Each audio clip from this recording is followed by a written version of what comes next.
All right, welcome back to another interesting episode of Building Software Better podcast. Your host, Jeff Haney. I've got an awesome guest today, Jesse Odell. I've known Jesse for quite a long time now. We've worked together. Jesse's an expert in all things, how to make a brand, how to tell a story, what we might call public relations or PR. That's a dirty word, I think, in Jesse's dictionary, but we'll sort of get right into it. Today, we're going to talk a lot about how do you get noticed? How do you tell your story as a company, as an entrepreneur?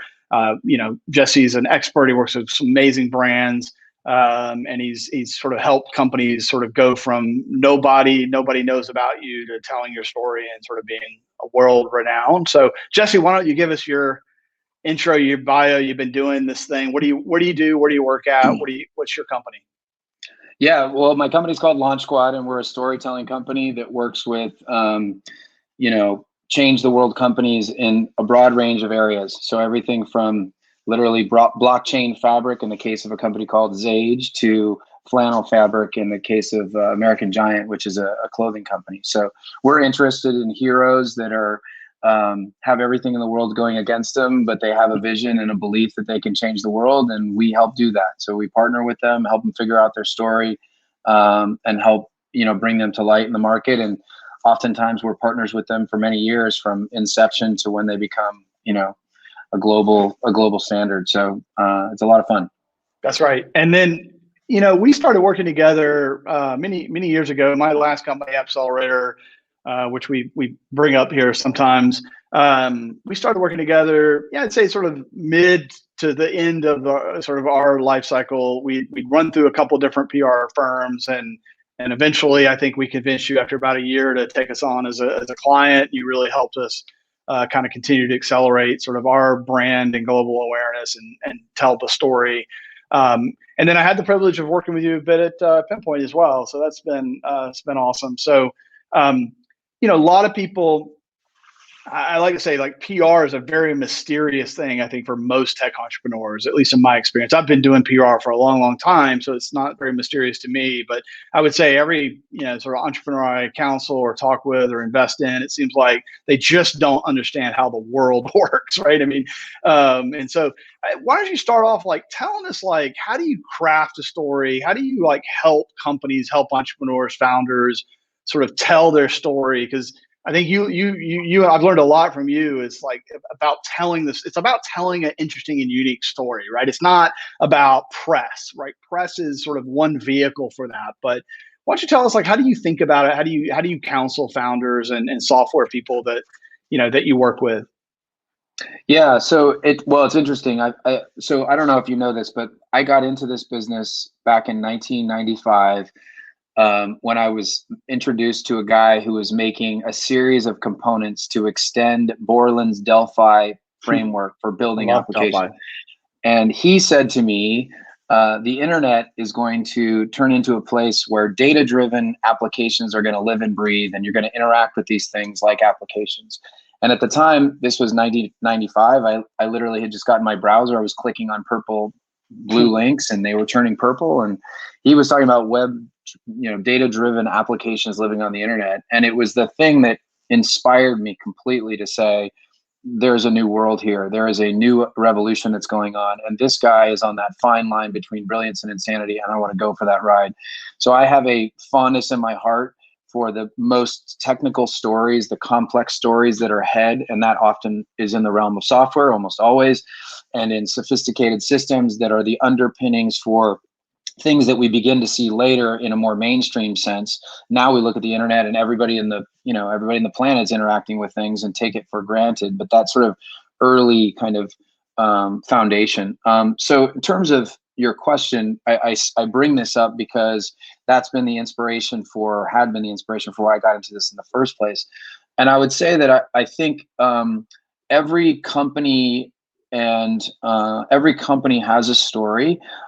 It is not necessary that every company sort of embrace story, although I would like them to. I think the best companies do.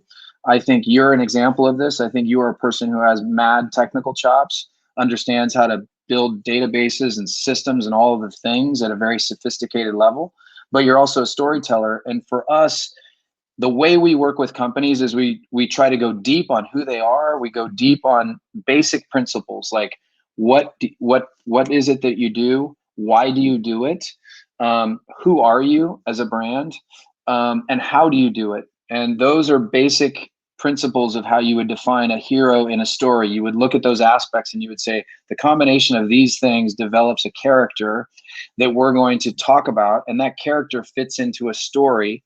And the story is kind of the world that we're in. So we're in a world where AI is taking off. We're in a world where, we're increasingly distributed. We're in a world where processing capabilities are advancing. So in this world, what's this character's role in taking us from the old world to the new world? And that's the story we're trying to create. So that may sound a little bit abstract, but it's the process of going deep with a company on its fundamental character, and then the world that it fits into, and helping them to identify how they fit into that world.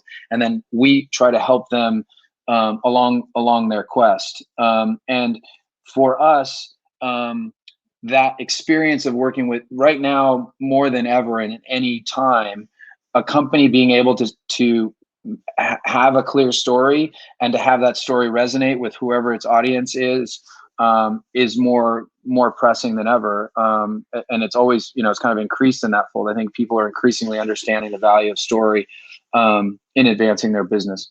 Yeah, I always like to say, is like, what's wrong with the world and how you gonna fix it. It's like how my mental model for that is like, I exist because problem A, or opportunity 2, but usually it's like, what's wrong with the world and how am I gonna make it better?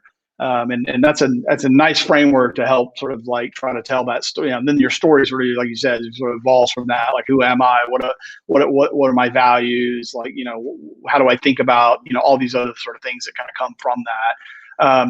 So what, in your world, as you think about framework, I mean, is it, protagonist, antagonist, as you think about sort of how do you think about competition and positioning, and without getting too deep into sort of the language of, the world that you live in, but I mean, how do you sort of think about that, as we double click down into this story? Yeah, protagonist is a word we use a lot. Hero is a word we use a lot. A very common thing is for people to say protagonist, antagonist, and a lot of people wanted to get into provocative marketing, where you sort of have an evil empire that you're going up against. That's not always the case. I think we think about that protagonist being a hero that has some unique characteristics that differentiate it from other heroes or other characters in that story.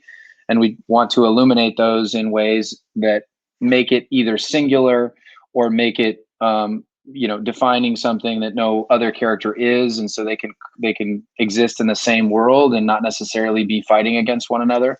Mm-hmm. But there are certain cases where there is a protagonist against, maybe it's not another company, but it's against a way of doing things, or potentially, in the case of SaaS, it was fighting against sort of mainframe. And so there was a model difference.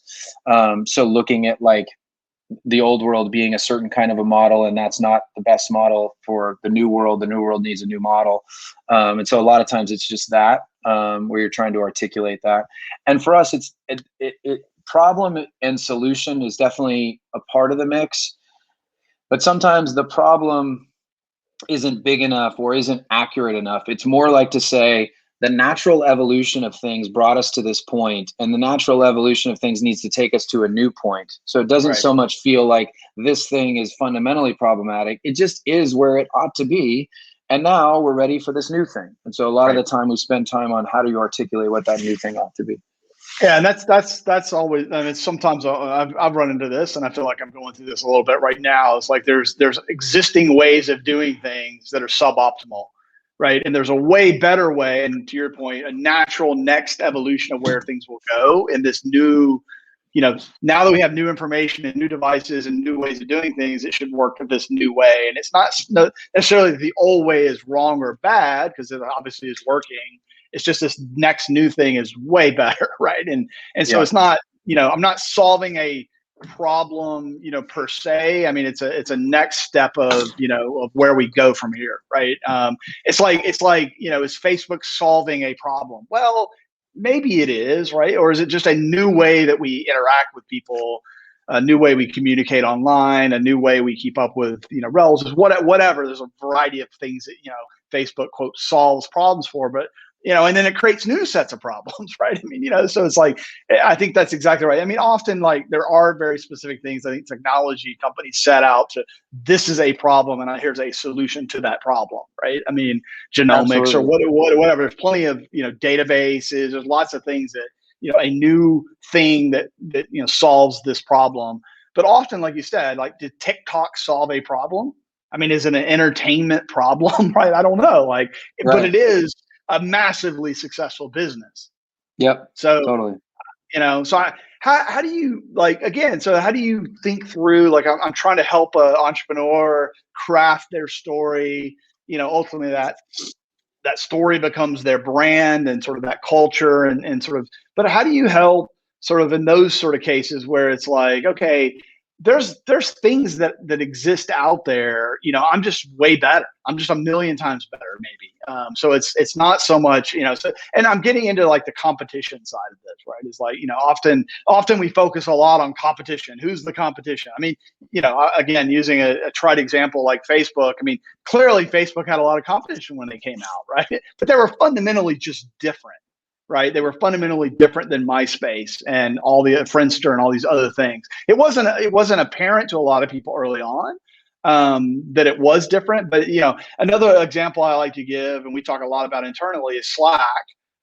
Slack, when Slack came out, I mean, I think around the time Slack came out or released that first version, I believe HipChat was like 1 million new users a month or a week.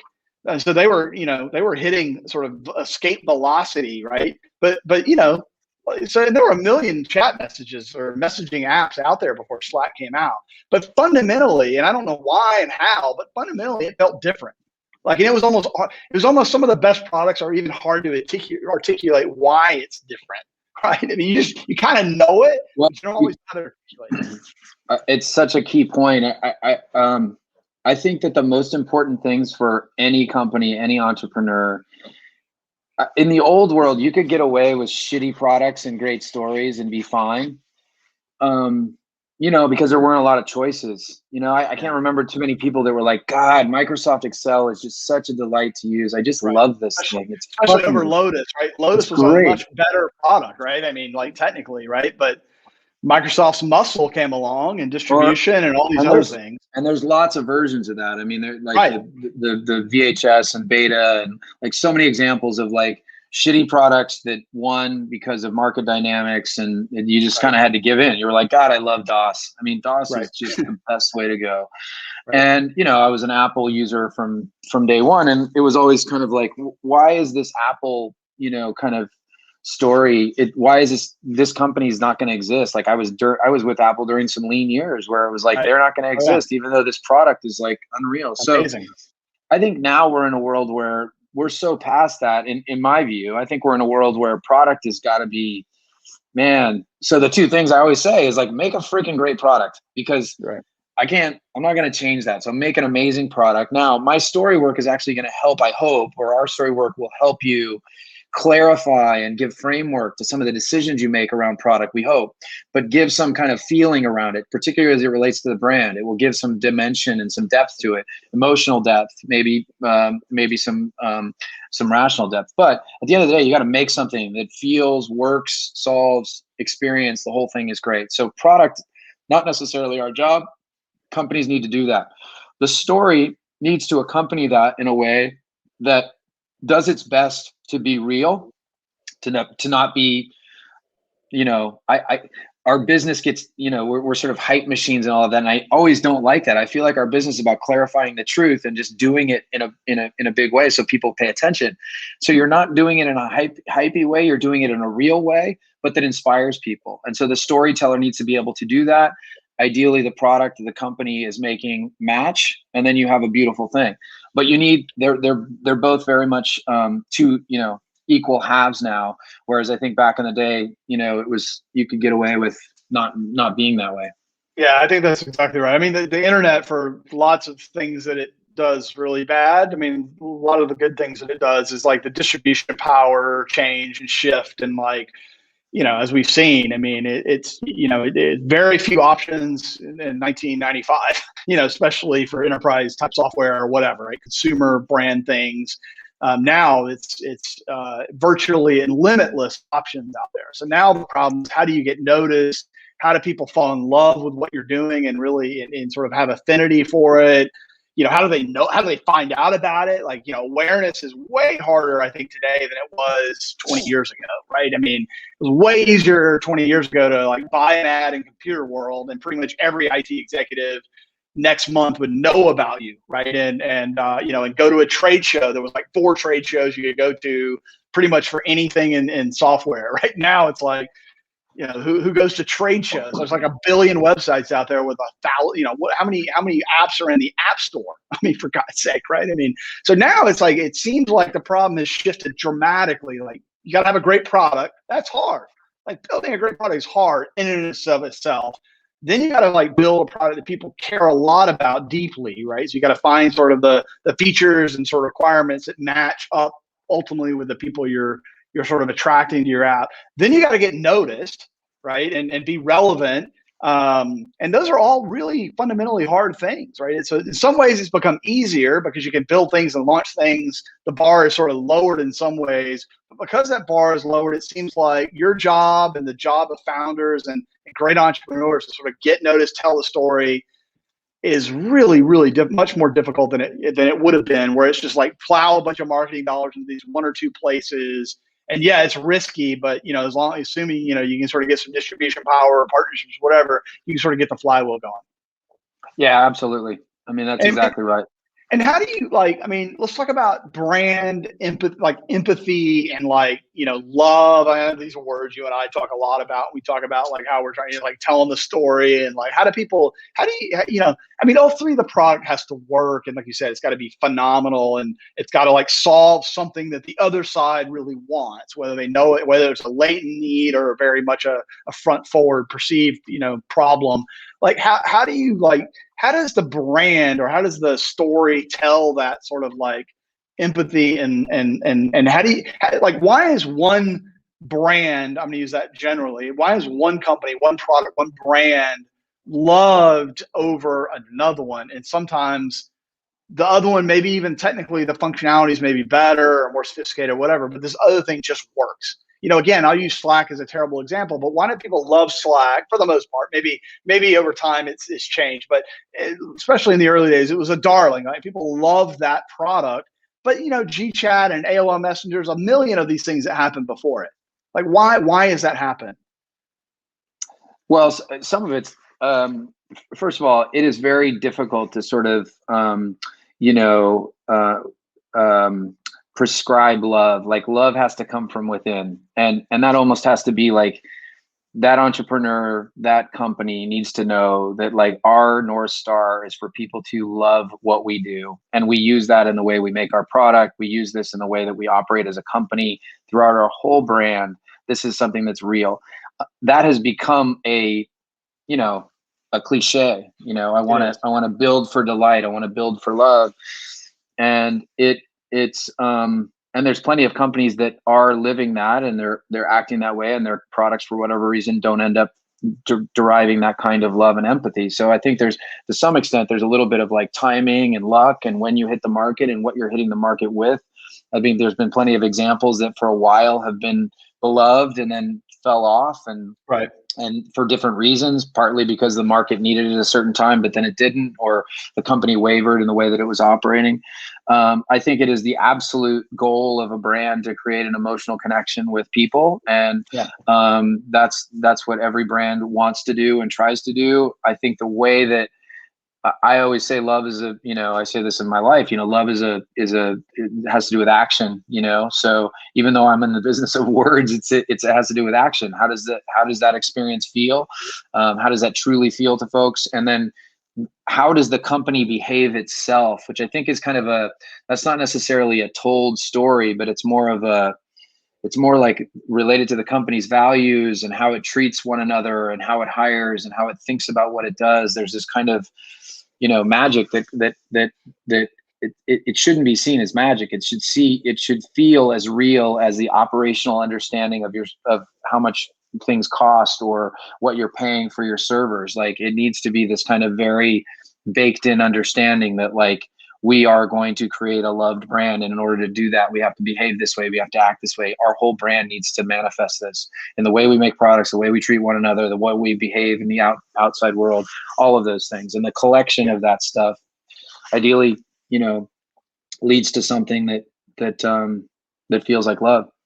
Yeah, well, and I think that's true, like in sort of non product things of love, right? I mean, love is earned and granted by someone, right? It's not something you just you join a marriage and all of a sudden you love someone, right? I mean, it's like you have to sort of build that relationship and that empathy, and to your point, you also have to work on it. Like, it's not something you just it's not something you get it one day and you have it forever. I mean, you have to sort of earn it every single day, and I think a company is very similar to that.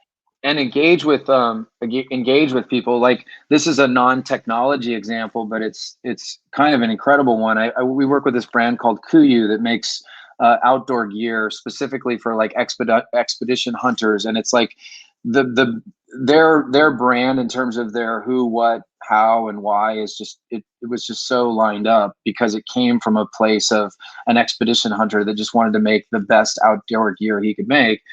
And his whole process for doing this was to make an amazing product that solved the problem that he wanted, but then to engage with his community in the biggest way. And so he was writing about stuff. He was showing the insides of how his stuff worked.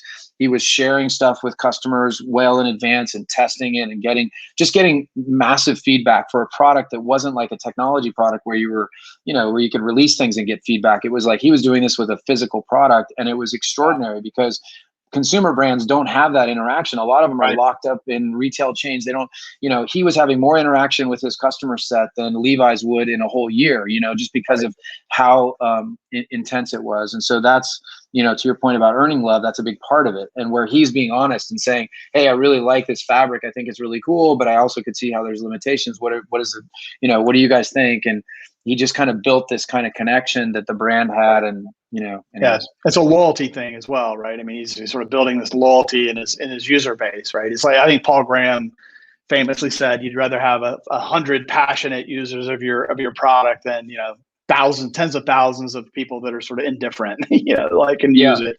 And I think that's very true. It's like, that's what I always try to think about is like, first, I want to build something that I love. I mean, obviously there's a fine line you have to walk between sort of being so over the top, but, and sort of blind and sort of missing things because you're biased. But also, like, on the flip side, you want to, if I'm not willing to use it, why am I going to ask anyone else to use it? If it doesn't solve my problem, how can I expect to solve someone else's problem? Right. I mean, and I think, especially for software products these days, right? It's just, I use so many products that I'm like, that I'm forced to use in some cases where it's like, clearly the people who made this product don't use this product.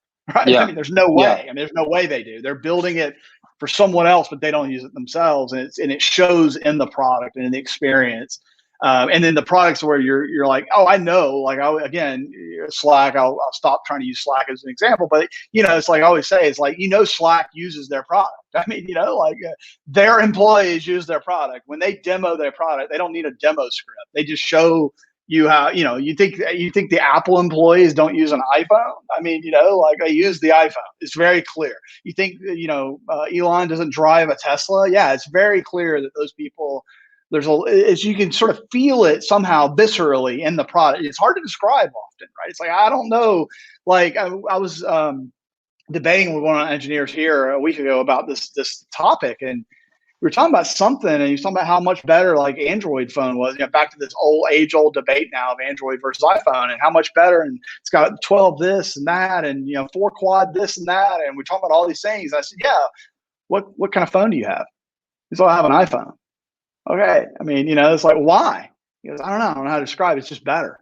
He's like, it's not better, clearly. Like technically this other thing. And again, I'm not trying to stir up that debate. I'm just trying to illustrate your point. It's like, I don't even know necessarily how to, like, it's an emotional connection. He's like, it's just better and it's integrated. He couldn't describe it. It's interesting. Some of these types of products, like, you know it, but you don't always even know how to describe it. It's sort of like love to that degree. I don't know how to I emotionally think so. necessarily describe I know that I have it, but I couldn't tell you why. Like, why do I love my wife? Like, I can tell you the actions that we take and whatever, or the feelings maybe that I get, but it's like this internal visceral thing. I think brands often are that way. Yeah, I totally agree. I also think it's interesting.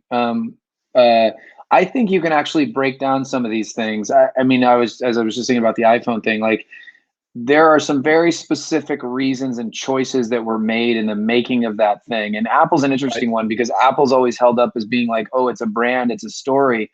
And for so much of its time, it was always about product. It was about the Right. product. Like, it was about, this is a phone and a music player and an internet, and it was like very product focused, and the decisions made around how, we're going to do the full stack and the software and the hardware and the different choices. And so I think you can do that. Right. We work with a company called American Giant that makes clothing. And, Right. we famously placed this article. It was actually a planned thing, but we famously placed this article that called it the world's greatest hoodie, and it changed the business and lots of good things happened for them. But that was not hyperbole necessarily. There were a whole bunch of very specific details that we analyzed around how they were making this thing to be so great. Now, talk about a competitive space, like a hoodie, like it's the Right. most commodity product ever, but we created this feeling of like, no, pay attention to how the stitching happens, pay attention to how they're using all of this sort of stuff. We did a similar thing with their flannel. They came out with flannel. Turns out that, sorry about that, there's flannel's not made here anymore, and American Giant wanted to make a flannel shirt, and they did. And we were on the cover of the New York Times talking about the race to make flannel. And that articulation of the components that make, or delving into the components that make American Giant loved, which it is by its, the people that they love it. And there's some reasons for that are a little bit more concrete than we might think, like in terms of choices around the product and decisions that they make, that you can actually say, yeah, all of those things, all of those decisions, all of those factors are part of why they're loved. And how do you help then? Like, okay, I'm a social entrepreneur. I'm just getting my product off the ground. I got it working. I got some users. Like, how do you, you're going to work with this. Let's assume you're going to work with this company. Like, what's your process? What's your team's process? Like, extracting that. Like, how do I think about it? How do I help them? I mean, let's assume they're amazing. They got good funding. They're amazing product. Solves the world's problems. They don't know they don't know anything about what you're talking about. Yeah, I mean, I think we do a lot of work up front, having conversations with companies to really understand what the company is, what it's trying to do, what its product is. There are so many great businesses that maybe aren't great stories, and maybe need to just focus on being a great business where maybe we're not a great fit. And there are great companies that have lots of funding and different things that on surface might feel like, oh, those automatically make it a great story or a great fit for us. And that's not how we look at it. We try to really dig in on, even in the earliest conversations, is there a dimension here where we are taking the old world somewhere else? Is there a heroic quest underway? Is there a Star Wars here? Is there someone that's going to go fight and change the world? And at some level, whatever it is. And it doesn't have to be like, it can be at the level of marketing automation. They're going to change the world of marketing automation in a certain way, and we get interested in that. So just trying to figure out if there's a true transformational story that makes sense, and evaluating that, and then understanding who is the protagonist, who's the hero in the story, i.e. CEO. One of the reasons we love working with Appcelerator and certainly at Pinpoint was because of you and your presence and leadership. And so your understanding of storytelling, I think it's very difficult sometimes, although we do this, to work with highly technical folks who don't appreciate nor jump in on storytelling. It's very, that's a place where we're like, if you believe in it and you're willing to trust us, we can help you get there. That'll work. But if it's a real disconnect, it can be a challenge. So right. I think it's about like sort of understanding that who's the protagonist? Does this company live in a place where we could tell a story about them sort of changing that world? And then how could we get there?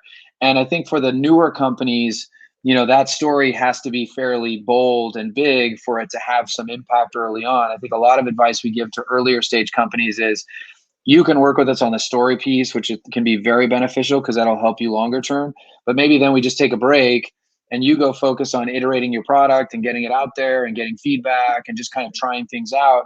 Because for a while, you may not know what world you're changing, and that may not be relevant to you. You're just trying to get people to engage with it and get feedback around it and iterate. And those are all really good things, particularly with certain types of solutions that are not necessarily sold to companies. They can feel a little bit more like a consumer product or a tool set, a tool set that developers might be using, or others, where you want them to start using them, and you're not really needing to tell them a story. They're just, you just want them to get it going. That brings up a good question. I mean, when is the right time to engage? I know, a little bit selfishly, probably any time, right? And certainly earlier may be better. But I mean, sort of like, when is the right time to engage a firm like yours versus like holding off to a certain stage? Like, you're very picky about who you work with, which is awesome. How do you sort of help advise someone? And I mean, certainly I know how you just talked a little bit about how you evaluate, is it the right fit, the founder and the story and whatever, because you're lucky that your firm gets to choose who you work with. But on the flip side, like how do you counsel someone if it's the right time to work with a firm like yours or really any other firm? Yeah, there is no specific answer to this. That's a challenge. It's a variety of things. It's right. Kind of like having a conversation about the company. So we've worked with companies where literally they were brand new, like Allbirds is an example. So we work with this company, Allbirds. They make footwear and a bunch of different things. Yeah. And I started working with them 6 months before they existed, and they were called they had a different name, and really started working with them on their story well in advance. And then we launched them, and Time Magazine called them the world's most comfortable shoe. And lots of things happened that year that were really cool for that brand. But that was a launch, that was pre-launch, right? Same with American Giant. There's other companies though that come to us much later. Like Success Factors was an example of this, where they had a whole bunch of customers. They had, but people didn't really know who they were.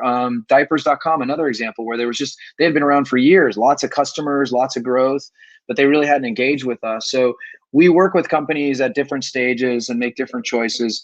I think to your point, your question was, what is the right time? I think the right time is when does the story resonate? Does it feel timely? And does it have that breadth, which I think is very important? Like, can you look at that and say, this is beyond just a product tool specific, solve a problem? It does have this broader context. Can this support some business initiatives that you're thinking about, whether those are attract more users, or you're at a stage where you feel like you can scale on users and you're not just trying to get your early set, but you're actually trying to ramp it up. Maybe you're trying to attract talent, you're trying to get investment, and some of these business factors come into play, and you're like, look, let's go do this right now, because that will tee you up for you're good to go right now, because you have a product that's working, you have an early base of customers that really like your stuff. You've got some momentum going with with talent, and people have joined, and it feels right. But right. That's actually the answer, is it feels right. Like, when is the right time? It's like, well, it just depends. It depends on what business you're in. I think for consumer companies versus B2B, vastly different. We didn't talk about that, but like lots of different factors. So. Well, and I think a lot of entrepreneurs, it's like, it's like they resonate with the story you told about Allbirds. How do I get on the cover of Time? How do I get a New York Times article on the front page, right? I mean, and that's part of it, clearly. I mean, that's always part of any storytelling, is sort of the amplification of your message to an audience you want to be in front of. But that's not. I mean, that's those are often once in a lifetime opportunities for companies, in some ways. Like, how do you help, especially these sort of early people, maybe they don't have as much experience around, like, that's not like that's good. Just don't get me, I'm not trying to take that away, but like, that's also, there's a lot of other things that have to happen. And there's a lot of other, almost in some ways more powerful, impactful things that can happen that may drive your business or drive your opportunity.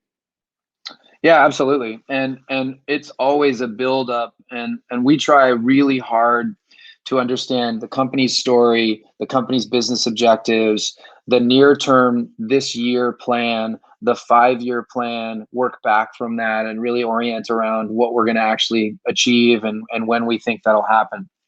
Yeah. I did tell a company in one of our first, actually our sales conversation with Mark Lohr of diapers.com. I told him we need to get this company on the cover of, I think I said Fortune by the end of this year. And we did get a cover story, and that was amazing. But I did that with a lot of belief that that was going to happen. And I think that's part of what we try to do, is get really clear about what can we do when, what are the most important priorities for now, and how do we make those things happen. And there's a whole bunch of those. There's a lot that can happen there. There's a lot of work that goes on with the story and the brand and how you define that. There's a ton of stuff that can happen with contributed content that we might write on behalf of the company or for the company. There's a lot of, what you're doing right now is just creating content that's speaking to a market. You and I, in our whole discussion around, like, if you can make a story that has to do with a broader ecosystem, can you create a community around that and build community? And there's just so much opportunity to do that. It's an unbelievable time for it. It's actually being accelerated now with all the things. And we're starting to see like all this engagement stuff, this froth around things like Clubhouse, and we're working with this company called Lunch Club that's doing a lot of sort of one-on-one at scale engaging people. And so it's really an amazing time for companies to be thinking about how they can use this digital medium now that's being utilized in the most amazing ways to have real conversations and to make real connections and to build relationships with their customers at scale. And so that's a part of it. I think also, like, connecting with, this is an obvious thing, but connecting with those pool of influencers that are in your specific space, and how do you connect with them and engage with them? How do you make them part of your story and advocates for it? So there's just a ton of things that can happen. How can you look at vertical markets? A lot of times there's vertical, a lot of companies we work with are targeting specific verticals, like, energy, and we could get a cover story in the energy publication that actually changes the game for that company. So right. Just thinking broadly about all of the storytelling opportunities, and then create stuff, make stuff.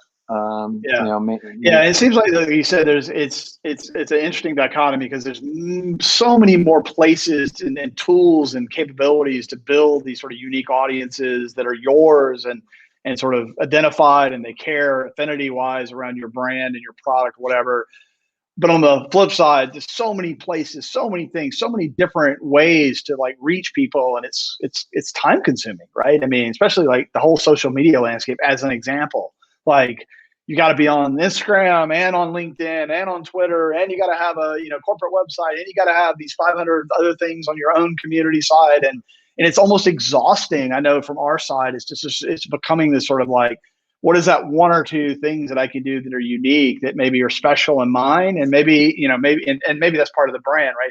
Maybe I don't need to be on 500 other places. It's this hard thing to kind of rationalize, right? It's like, do you peanut butter it across like all these fucking channels, right? I mean, like, that's, it's kind of like, the marketing playbook. It's like, how do I take this one thing and like peanut butter it across like every possible place, this sort of mass market thing? That's kind of one, kind of parallel, sort of one approach. And then the very other end of the spectrum is, do I create this sort of affinity, very narrow, but like really highly engaged thing? And I'm not in all these other places, but I'm in this one thing where these one people are that I care about. And boy, it's really deep engagement there. But it's very narrow and small, but much more rewarding potentially, depending on how you do it. Clubhouse is a great example of that. Like, early IG was a great example of that. Like, there's, and these things kind of get played out to some degree, right? After they become mass market, marketing or PR wise, but. Totally. It'll be interesting. I mean, I think we've certainly seen that with all the social platforms, like this sort of rise. And we work with some brands that were literally built on Instagram. It was like their Instagram was everything. It was like, oh my God, it accounted for everything to do with that company's success.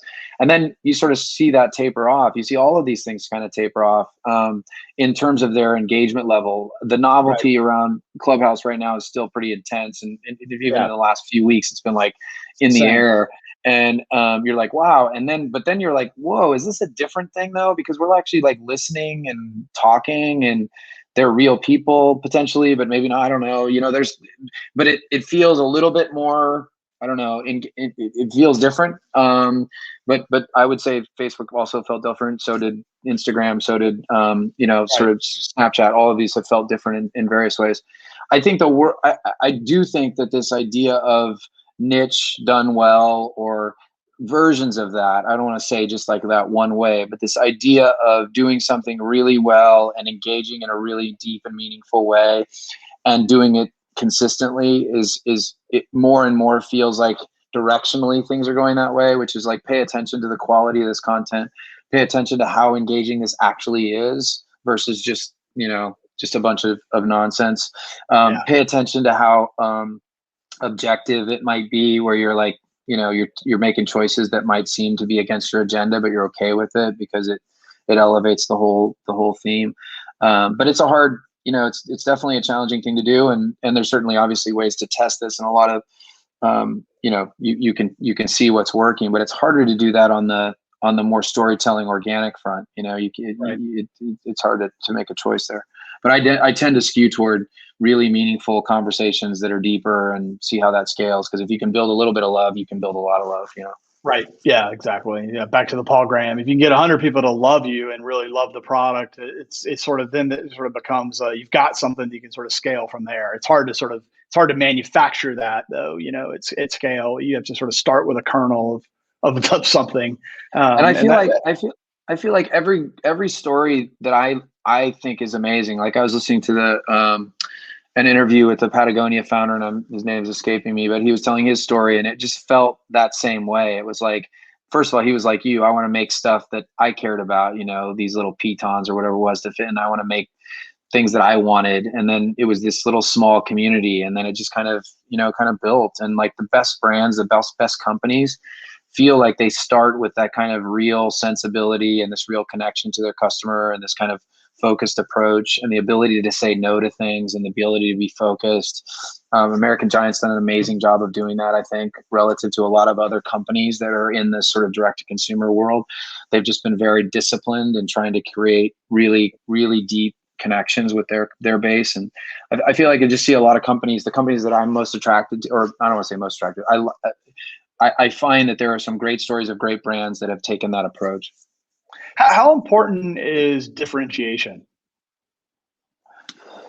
Well, in two ways. It's everything and it's nothing, right? I think differentiation as a word starts to feel a little bit like incremental, as opposed to like foundational. So differentiation said found in a foundational way, I think is really important, which is, what is it that, spend some time thinking about your how, how do you do things? And therein the question of how lies your point of view, lies your character. And I think it's really important. I think it's part of the mix, though, like we were talking about before. Like, you can look at certain things in the context of differentiation and say, these two things look to be the same, but somehow this one just rises to the top with only a few incremental things that made it different. How, right. Does differentiation matter in that context? I would argue it does. And I would argue that it's the combination of that combined with the what, and all of the specific components and decisions that company lives and breathes that make it something special. Yeah, and I think differentiation sometimes isn't features necessarily, or to your point. I mean, back to the Apple case. I mean, you could argue that maybe these other things might have better features or whatever, but they're just, the differentiation is at an emotional, experiential level, maybe not a technical feature level, right? And it's still a massive differentiation by and of itself. If they just did something different to be different, who gives a shit, right? I mean, who cares? Absolutely. But if it's, to your point, if it's a sort of a foundational, experiential, emotional thing that you connect with, that feels different, even if I don't know how to describe it, but I know it when I see it and experience it, that's probably even better than we've got a better, we're a better widget than X, Y, and Z. Better isn't always. I mean, better is we talked about it earlier. Like, I think especially at a product level, better is sort of table stakes, right? But it's not enough. Like that's where you begin, not where you end, I think, Yeah, in my totally. opinion. No, I think that's exactly right. I think that's the arc of every great company, and it usually starts with one product, and then it's better, and then they build a brand out of that to some extent. But ideally, your differentiation is like you want to think that that's a moot point. Like if somebody has to say, like, give me your differentiators, or a website that says why we're different, and you're like, oh my God, why we're different? Like you're Right. done. You might as well just Yeah. pack up and go home. Like Right. you have to have some kind of belief that you're singular, like in Right. whatever context. Like we are just like we are as individuals. I Right. have a singular company, a singular purpose. I am unique in all these ways. And here are the 4 or 5 things that I focus on that have to do with who I am. And here's how they're related to the other components of my brand. And we execute against these every day. And when we talk, Right. we do this. When we execute, we do this. And that makes us a singular brand. And so you just get out of the, and then sometimes these can be very material. Like we're working with this battery company that is unbelievable. I'm so excited about them, but they have like a whole new, basically, chassis for how to organize at a chemical level how batteries work, lithium batteries. And they're able to answer the question, not to sort of say what's the difference between the two, comparing them as the same. It's like a total different model, almost like saying, well, we're an electric vehicle versus a combustion engine Right. vehicle. And so it just instantly just sort of says we're this, and we have a different point of view on how things work. So Yeah, anyways. I think that's a really good point. It's like you said. I mean, it's like back to the electric versus combustion engine. It's like it's apples and you want to kind of create this apples and oranges where nobody would ever Absolutely. say, oh, okay, you're incrementally better than a combustion engine. No, it's like, well, fundamentally at all levels, the Tesla is different than any car out there, right? And then I also think about then it's sort of like back to the playbook. Then it's like when the competition tries to come and be like you, it's inauthentic, That's right? right. Because you're like back to your point of like I'm a singular sort of brand, and when anyone else tries to, they become imposters because people know and associate this uniqueness with me.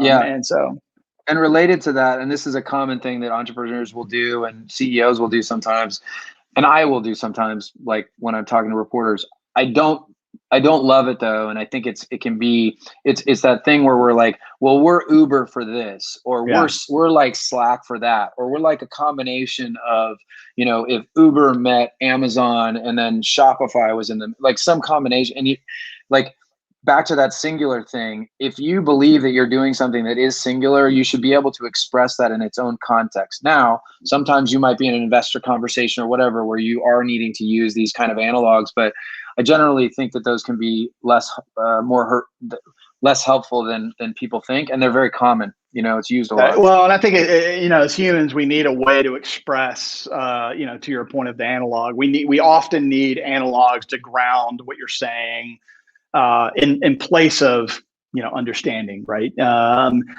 So but to your point, I mean, it's like how did we describe Uber? I mean, I know you and I both, we were using Uber like in the very very beginning, in San Francisco. It's like it's hard to describe it to someone. Or another great one is Airbnb. I remember first doing an Airbnb and trying to describe it to my mother. Right? It's like you're staying at someone's house. It's like it's almost undescribable, right? And so and those are sort of the most interesting stories to tell, right? And in fact, the hardest ones, right? You're Oh, going to stay at totally. someone's place. You're going to get in a car with a stranger. Like now, they're all commonplace, right? We don't even think Totally. anything about it, right? And so I think And so, again, we need things to ground ourselves to sort of to tell the story, but often it's really hard, and you and I've talked about this a lot. It's hard sometimes to describe something. Sometimes it's undescribable.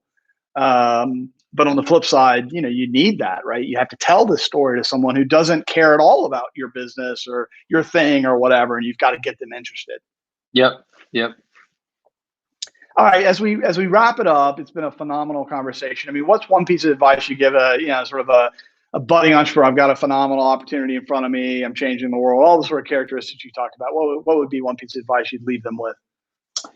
I mean, I just trust the instinct of being an entrepreneur and make and go do it. I mean, I think we are in the business of being believers and entrepreneurs, and that's our bias. And we just love the idea that you can change the world with an idea and hard work. And so the piece of advice would just be trust your instinct in yourself. Really trust that. Get advice and get people to, around you that can give you feedback, but just trust yourself and trust that instinct. And there's something there that's magical that if you put it out there and you manifest it, great things will happen. And so I think that's the main thing. I feel like there's a lot of fear involved with being an entrepreneur. There's a lot of uncertainty at times. There's a lot of voices that can come to you, particularly from investors or others, where you start to, not trust what you're about and what you're trying to do. And so, and you can sense that there's a certain authenticity and people that want to do that. And so the entrepreneurs that I see, I'm just like, man, just trust yourself, go do this, make it happen. It's fantastic. Yeah, that's a great piece of advice. There's a lot of fear and, like you said, a lot of anxiety around being an entrepreneur, and you're constantly second guessing yourself, right? I mean, everyone is telling you no, or this isn't going to work. Or, I mean, it's like the world's stacked against you, and so it's easy for yourself to fall into that same trap, right? And often, some of the biggest decisions I ever made, my gut, some of the biggest decisions I made, if I had listened to my gut, I'd have been okay. And I sort of knew what I wanted to do, but I listened to sort of, I didn't listen to my gut, and I listened to other people sort of influence me. Hindsight's always 20/20, but I think that's a perfect set of advice. Definitely make sure you're checking yourself with other people. But at the end of the day, nobody knows what you're doing in your business and your vision better than you do. Totally. And ultimately, you gotta follow that. You gotta follow your heart. Yep. That's a great piece of advice. Where do we find Jesse Odell and Launch Squad in the interwebs? This thing where we type on the keyboard still. Where do we go to find you and your company? Well, our company is just www.launchsquad.com, and my email is jesse@launchsquad.com. I still use email, and I use it a lot. Do you? Yes. I try not to use email. It's so old world. I know. I get it. It's difficult for me actually to be on Slack because I have so many clients, and the depth and richness that entails for me just becomes a challenge. So send me an email or Cool. Well, thank you. It's been a wonderful conversation. Jeff, great to see you. On. Great to see you too. Me, buddy. Yeah. All right. Thank you. See ya.